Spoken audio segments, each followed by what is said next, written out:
Hello అండి, మీ TS పిల్ల. చెరుకు నుంచి పంచదార ఎలా వస్తుందో తెలుసుకుందామని పంచదార ఫ్యాక్టరీకి వెళ్ళానండి నేను.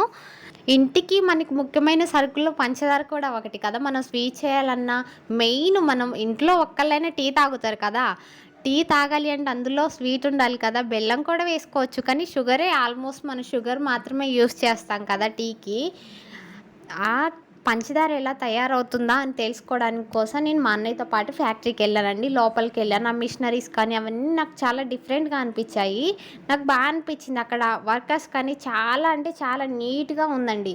అలానే చిన్న పంచదారకి ఒక మిషన్, అలానే పెద్ద పంచదారకి ఒక మిషన్ యూజ్ చేస్తున్నారు. నాకు డిఫరెంట్గా అనిపించింది. అలానే బస్తాలు ఫుల్గా నిండి అవి ఇంత క్వాంటిటీతో ఒక 50 కేజీస్తో 100 కేజీస్తో ఇలా బస్తాలు బయటికి ప్యాక్ అయ్యి బయటకు వచ్చేస్తున్నాయి.